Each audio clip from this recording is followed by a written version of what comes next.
읽겠습니다. 이는 성경으로서 예수는 그리스도라고 증언하여 공중 앞에서 힘있게 유대인의 말을 이김이로라. 아멘. 사도행전 18장 24절부터 28절까지 본문입니다.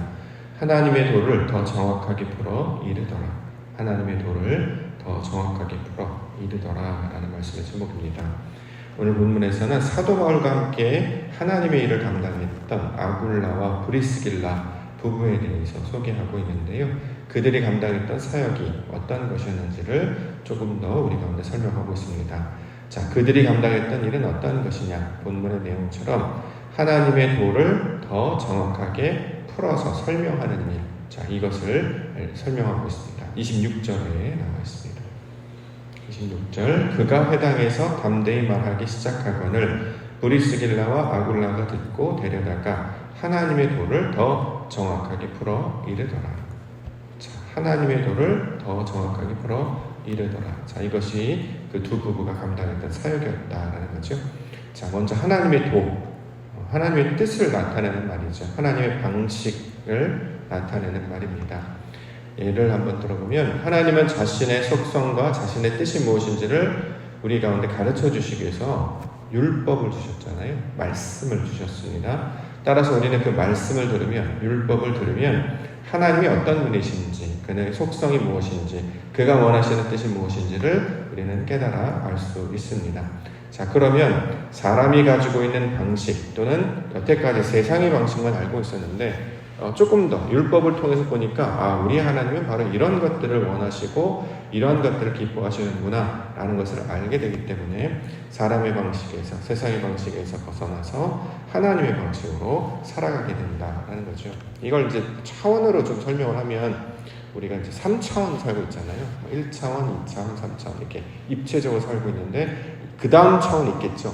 이 다음 차원을 보통 이제 4차원이라고 보통 이야기하는데 4차원이라고 얘기할 수도 있습니다. 이제 우리는 하나님의 차원, 그러니까 사람의 차원이 아니라 하나님의 차원으로 살게 주셨습니다. 하나님을 알지 못했을 때는 그냥 사람들이 살았던 방식으로 살았어요. 남들 하는 방식으로, 내가 원하는 뜻대로, 자기 욕망대로, 소위 말해서 자기 속에 옳은 대로 살게 됐단 말이죠. 근데 하나님에 대해서 이제 배우기 시작해요. 근데 우리 하나님이 무엇을 원하시는지, 무엇을 기뻐하시는가를 알게 됩니다. 그러면 내 뜻대로 하지 아니하고 하나님의 뜻대로 그 방법들을 이제 깨달으며 살게 되는 것입니다. 그 대표적인 증거가 바로 예수님이셨잖아요. 각기 자기 소견에 옳은 대로 살았던 그 시절에 자기 소견, 자기 뜻대로 살아가지 아니하고 아버지의 뜻대로, 아버지의 영광을 위해서 살아가셨던 유일한 분이 계시는데 그분이 바로 예수님이셨습니다. 예수님은 어떻게 사셨냐면 안식하셨어요. 예수님은 자유하셨습니다. 예수님은 평강의 삶을 사셨다라는 거죠. 어떻게 안식할 수 있을까요? 우리는 안식이 말은 하지만 사실 안식이 뭔지 잘 몰랐죠. 아무것도 안 하는 건 줄 알고 있었지 않습니까? 그러니까 안식일 그러면 아무 일도 안 하는 것이다라고 생각했는데 실제로 이제 안식이라는 개념은 아무 일도 안 하는 것이 아니라 하나님이 나와 함께 하시기 때문에 염려가 없는 상태가 된다는 거죠. 무엇을 하든지 상관이 없는 거예요. 하나님이 원하시고 기뻐하실 뜻이 무엇인지를 알기 때문에 그 안에서 참된 평강과 자유를 누리는 것. 그래서 이것을 우리 이제 누가복음의 말로 이제 이해를 해본다면 둘째 아들, 아버지의 집에 살다가 집을 떠났던 둘째 아들이 자식 집으로 돌아오게 됩니다. 그래서 집 안에 살면 아버지가 무슨 일을 하시냐면 잔치를 베푸시죠. 가락지를 끼우고 새 옷을 입히고 살진 송아지를 잡아서 잔치를 베풀어요. 아버지 집에는 품꾼이 많아서 그것을 날마다 양식 풍족하게 먹고 마시며 살게 되는 것. 아버지가 나에게 공급하시는 그 은혜 가운데 살게 되는 것. 자, 이것을 안식의 개념으로 사는 것인데 아무 일도 안 한다는 뜻이 아니잖아요. 이건 이제 사람들의 생각으로 워낙 그 당시에 이제 출애굽기에 보면 노동을 많이 했기 때문에 그들은 이제 안식 그러면 일을 좀 쉬고 싶다, 일을 좀 안 하고 싶다, 이제 이런 개념에서 일을 안 하는 것은 이제 이해했지만 실제로 안식은 우리가 뭘 하지 않아도 하나님께서 모든 걸 다 공급하시기 때문에 그 은혜 가운데 살아가는 것. 이해를 다시 한번 들면 율법을 주셨는데 우리가 작은 율법이라고 하는 10계명을 한번 생각해 볼까요? 10계명, 10가지 말씀들을 우리에게 왜 주셨느냐? 뭐뭐하지 마라, 뭐뭐하지 마라. 우리가 이제 이렇게 받았단 말이죠. 너는 나 외 다른 신을 또 두지 말라, 부모를 공경하라, 살인하지 말라, 도적하지 말라, 담하지 말라, 이런 식으로 줬어요. 그럼 우리가 처음에 그 말을 들으면 그렇게 하지 말아야지 이렇게 산단 말이죠. 근데 이제 살아가면서 그렇게 안 살기가 쉽지가 않아요.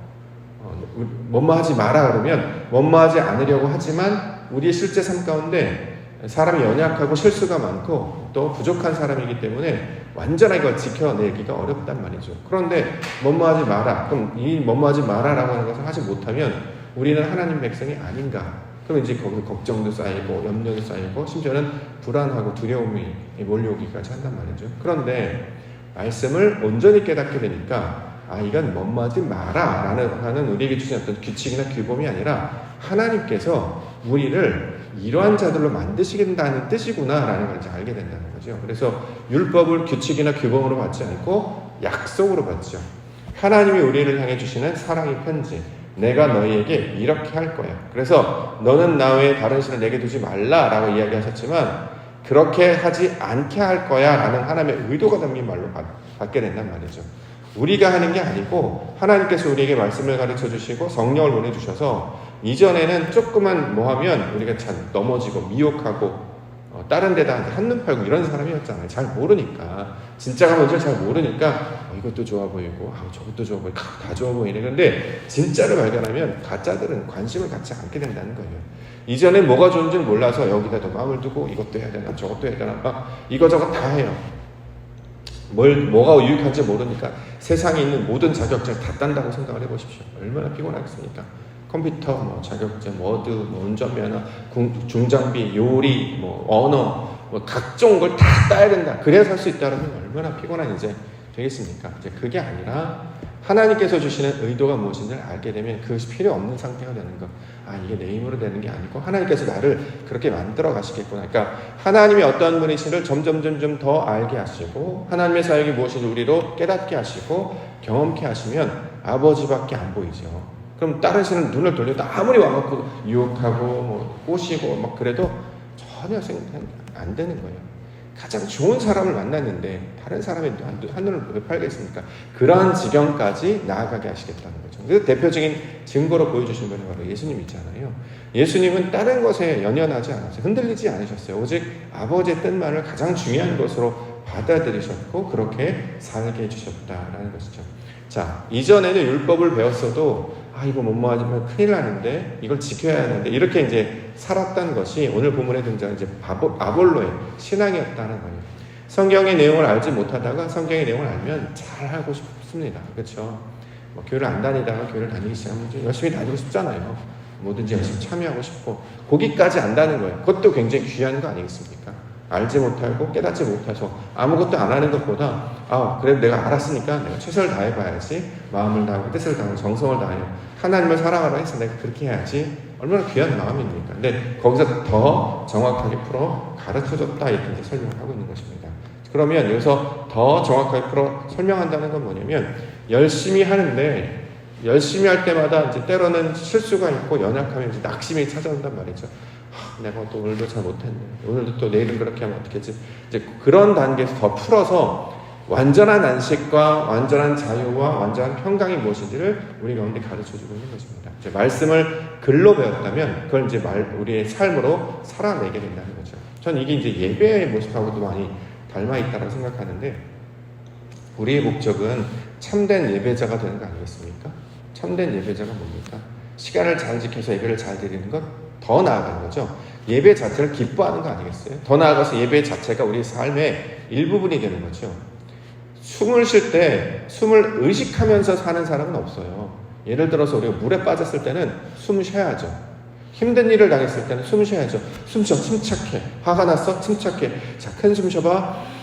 자, 천천히 이렇게 숨호흡을 하라고 자꾸 하잖아요. 기분이 이렇게 올라가거나 또 다운되거나 할 때 숨을 쉬어라 하지만 평상시 때는 숨을 쉰다는 걸 인지를 못하고 그냥 숨을 쉬면서 살아간단 말이죠. 그러니까 지금 브리스길라와 아굴라가 더 정확하게 풀어 이른다라는 것은 성경 조목조목 이게 무슨 뜻이고 이렇게 이런저런 설명했다라기보다 말씀을 가지고 어떻게 살아야 되는지를 우리 가운데 풀어서 보여주고 가르쳐 주었다. 우리말로 이제 적용하면 참된 예배자로 살게 되었다. 말씀 안에서 안식을 누리고 자유를 누리고 평강을 누리며 삶으로 살게 되었다. 이제 거기까지 나아가는 지경을 우리 가운데 설명하고 있는 것입니다. 저와 여러분들도 바로 그 지경까지 나아가기를 원하잖아요. 예배를 막 힘들여서 하면 얼마나 힘들어요. 물론 이제 초기에는 이게 필요하죠. 훈련이 이제 필요하기 때문에. 그러나 어느 순간 보면 예배가 삶이 되고, 기도가 삶이 되고, 찬양이 삶이 되고, 말씀의 삶이 되면 그냥 숨 쉬는 거랑 똑같단 말이죠. 자연스럽게 되는 지경. 그래서 무엇을 갖든지 무엇을 갖지 못하든지 거기에 자꾸 마음을 뺏기지 아니하고 하나님이 나와 함께 하셔. 하나님께 날 인도해 주셔. 그래서 실수를 하더라도 인정하게 되는 거예요. 뭘 잘못하면 우리는 이제 본능적으로 그걸 감추려고 해요. 그래 자꾸 핑계를 대죠. 뭐 때문에 잘못됐고, 뭐 때문에 잘못됐고, 자꾸 누군가에게 뭔가 이렇게 자꾸 그렇게 되는데 그렇게 할 필요가 없다는 거예요. 아유 늦었네요. 그냥 늦으면 받으면 돼요. 다 잘하지 못한다는 걸 인정을 하는 거죠. 그래서 저는 그렇게 연약한 자입니다. 이거 잘못했습니다. 네 잘못했습니다. 그냥 받아들이고 그러게요. 더 잘하면 좋았을까. 그러나 거기 이제 마음을 이제 낙심하거나 불편해하지 아니하고 하나님이 하실 것을 기대하면서 이런 연약한 자를 점점 온전하게 만들어 주시는군요. 그래서 우리를 성장시키고 변화시키는 그 일까지 나아가는 것. 그래서 말씀 그대로 살아가게 하시는 것을 성경에서는 이제 보통 성육신이다 이렇게 이제 묘사를 합니다. 우리가 이제 성육신이라는 말씀도 드렸습니다만 예수님께서 육신을 이끌고 이 땅 가운데 오셔서 살았다. 요걸 이제 성육신으로 배우는데 그걸로 끝나는 게 아니라 성육신은 우리도 예수님처럼 말씀 안에서 살아가게 되는 것. 그래서 우리가 말씀 그 자체가 되는 것을 가리키고 있는 말이죠. 그 지경까지 나아가도록 정확하게 풀어 설명하는 것. 이것을 지금 가리키고 있는 말입니다. 저와 여러분들이 바로 그런 사역들을 감당하고 있단 말이죠. 교회 안 다니면 큰일 나. 이걸 하는 것이 아니라 교회를 다니면 그냥 즐겁고 평안하고 기쁨이 가득해, 감사가 가득해. 하나님을 안다는 것이 이렇게 나에게 유익이 와. 그래서 내가 점점 좀 괜찮아진단 말이죠. 이런 것들을 통해서 말씀 안에서 사는 것, 말씀으로 사는 것이 무엇인지를 드러내며 가르쳐주기도. 이것이 진정 이 브리스길라와 아굴라가 보여주었던 사역의 내용이 될 것입니다. 저와 여러분들도 이 사역을 감당하는 그 지경까지 나아가기를 원합니다. 예수님을 열심히 따라가야 되겠죠. 근데 어느 순간에는 우리가 예수님 그리스도인이 되어서 하나님의 영광을 드러내며 나타내는 것. 왜 그렇게 됩니까? 라고 하면 하나님께서 기뻐하시기 때문에 이게 이제 체질화되어서 내면화되어서 그 말씀처럼 살아가는 것을 오늘 본문을 통해서 설명하고 있는 것입니다. 그 믿음과 말씀대로 살아가는 은혜가 있기를 주의 이름으로 축원합니다. 자, 말씀 볼게요. 아볼로 24절 25절.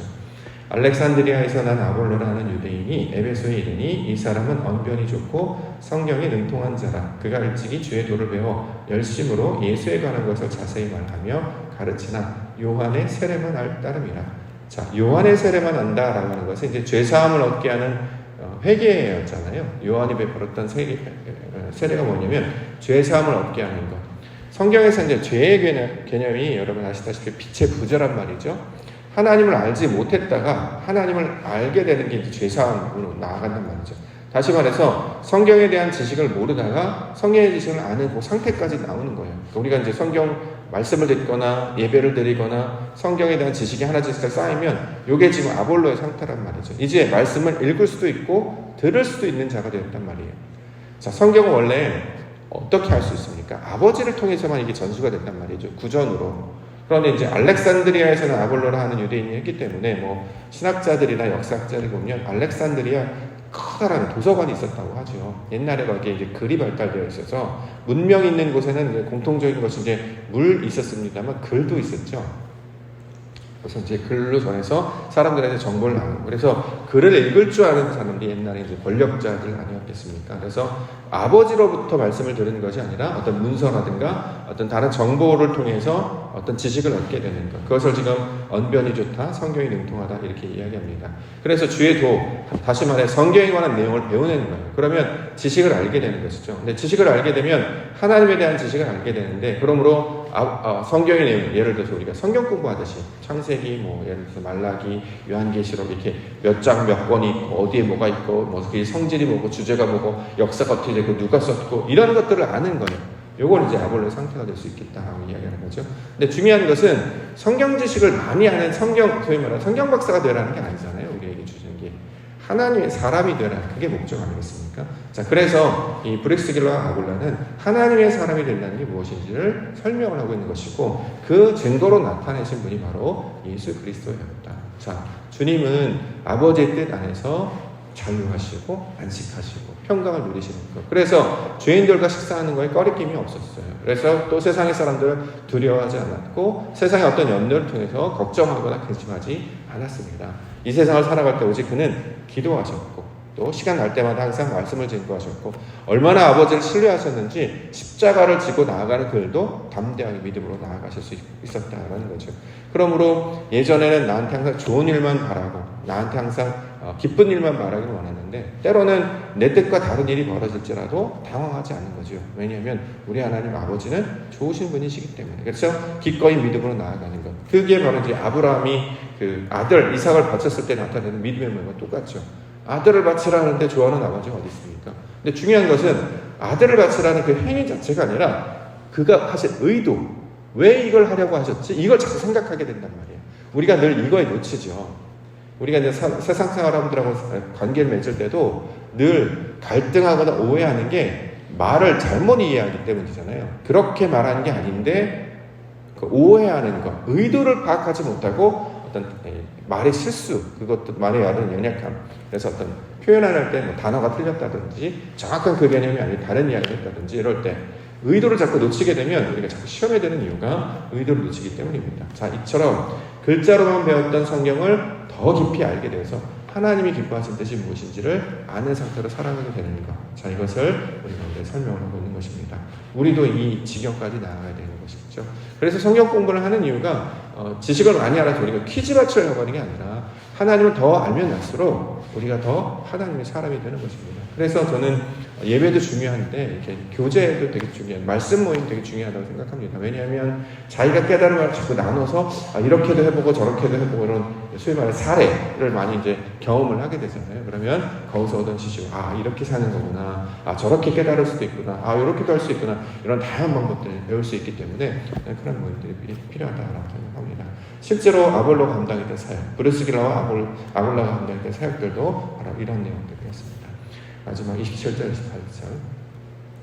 아볼라가 아가야로 건너가고자 하므로 형제들이 그를 격려하며 제자들에게 편지를 써 영접하라 했더니 그가 가매 은혜로 말미암아 믿은 자들에게 많은 유익을 주니 이는 성경으로서 예수는 그리스도라고 증언하여 공중 앞에서 힘있게 유대인의 말을 이기미로라. 자, 유대인의 말을 이긴다라고 하는 것은 논쟁하여 싸운다라는 것이 아니라 유대인들은 항상 중요한 것이 뭡니까? 율법을 지키느냐 안 지키느냐. 이거 되게 중요해요. 교회에 교인이냐 아니냐, 세를 받았냐 안 받았냐, 이런 거 반드시 지켜야 될 규칙들 있잖아요. 교회가 필요에 따라서 만드는 규칙이 있는데 이건 법이 아니잖아요. 유익하게 되는 것, 그런 과정을 거치면 이것이 다음 단계로 나아가는 유익이다. 예를 들어서 학교를 갔는데 우리가 학년을 구분합니다. 1학년, 2학년, 3학년 반도 나누죠. 1반, 2반, 3반, 4반 나눈 이유는 어떤 걸 배우는 데 있어서 이게 유익하기 때문에. 근데 꼭 그렇게 되진 않잖아요. 조기적으로 가는 친구들도 있고 서로 이제 섞어서 함께 연합해서 반이 섞여서 이제 수업하는 경우도 있고, 요즘에는 이제 각자 특징에 맞춰서 영어를 배운다거나 음악을 배운다거나 여러 반이 함께 모여서 관심 있는 사람들끼리 막 흩어졌다고 모이기도 하잖아요. 그러니까 이런 것들 규칙에 따라서 사람들이 만든 제도, 그것이 아니라 그 안에 있는 하나님께서 원하시는 그 뜻을 향해 펼치고 나아가는 그 지경을 가리키고 있는 말입니다. 자, 오늘 본문에 예수는 그리스도라 증언하는 것. 그래서 하나님께서 기름 부음 받은 자임을 깨달아 아는 것, 이렇게 되는 거잖아요. 그러면 이걸 우리 가운데 적용을 해보면 세상의 모든 것들을 통해서 이것이 바로 하나님이 하시는 일인가, 이렇게 우리가 받아들이게 된다는 거죠. 예수는 그리스도라, 우리에게 말씀이 하나님의 뜻인 것을 알게 하신 것처럼 우리에게 나타난 모든 정황을 아버지의 뜻으로 해석하기 시작하는 것, 이게 그리스도를 닮는 그리스도인이 감당하는 삶의 방식이 되는 것입니다. 이게 이제 지난 주일날 말씀을 통해서 살펴보면 하나님을 찾고 발견하는 일, 이것이 하나님의 일이야, 이것이 하나님의 뜻이야, 이걸 이렇게 늘 찾아서 발견하려고 하지 않습니까? 이건 사람의 뜻인 것 같은데, 이건 사람의 원본인 것 같은데, 이런 것이 아니라 이걸 하나님께서 기뻐하시겠구나. 소위 말해서 하나님께 칭찬받으려고 하는 일, 이게 이제 바로 예수는 그리스도라 증언하는 것. 그래서 유대인들은 항상 규칙을 그것을 지키니 안 지키니 맨날 거기에 매여 있다면, 그것이 아니라 하나님의 영광을 나타내고 있는가, 아버지의 뜻으로 이걸 감당하고 있는가, 그 가장 본질되는 것을 세상 가운데 담대히 나타나 증거하는 자로 나아가고 있는 것입니다. 그래서 요즘 조금씩 시도하고 있는 것이 무엇이냐면, 예를 들어서 찬양의 인사가 있으십니까? 그러면 찬양하십시오. 근데 본인이 아멘으로 받으시면 그냥 쓰면 되는 거예요. 옛날에는 등록한 지 몇 개월, 그렇죠? 세례를 받았습니까? 교육을 이거 다 지켰어요. 세대가족 교육 받았습니까? 이걸 했단 말이죠. 왜냐하면 규모가 많고 실제로 어떤 어떤 교회 생활에 도움이 되기 때문에 그런 거 규칙을 만들어놨단 말이죠. 근데 요즘에 코로나 사건 이후에 이게 다 무너졌잖아요. 교회들마다 형식과 절차가 다 사라지고 은혜의 감동을 받아서 이걸 감당하는 거. 실제로 어떤 삶을 맡으셨어도 끝까지 감당하시는 분들 많지 않아요. 언제 끝날지 모르고 삶이 어떻게 달라질지 모른단 말이죠. 2달 우리 예를 들어서 우리 집사님 한 분 중에 너무 감동을 오셔가지고 찬양하고 싶습니다. 그러니까 찬양대회 막 해서 하셨단 말이죠. 근데 갑자기 임신하게 돼가지고 그냥 내려오셔서 그냥 아기 났어요. 그러니까 우리가 매번 사역하고 매번 하나님 일 할 수 있는 게 아니라 감동 주셔서 은혜 주실 때 최선을 다해야 된단 말이죠. 그럼 그 다음에 그래서 우리가 그 사건을 어떻게 해석하냐면 하나님께서 예비하신 것을 기쁨으로 받게 하시려고 그 마음을 주셨나 보다. 하나님을 찬양하더니 정말 하나님의 사람이 되어서 하나님의 아들을 애기로 낳았다. 뭐 이렇게 해석하기도 하는데 이런 일들이 우리 가운데 나타나고 있다는 것이죠. 자, 우리가 율법 그 이상의 하나님의 뜻이 무엇인지를 날마다 찾게 하시고 그 은혜와 감동을 발견해 주시고 이것을 믿음으로 바로 반응하여서 하나님의 기쁨을 날마다 누리게 하여 주시옵소서. 이렇게 사는 자들을 하나님의 백성으로 부르신 적이 있습니다. 오늘 주의 말씀을 붙잡고 내게 주신 시간, 공간 또 상황들을 놓치지 아니하고 정성을 다해서 하나님의 기쁨 위에 살아가시는, 그래서 참된 안식과 기쁨과 평안을 함께 누리며 살아가시는 믿음의 날 되시기를 주의 이름으로 축원합니다. 고맙습니다.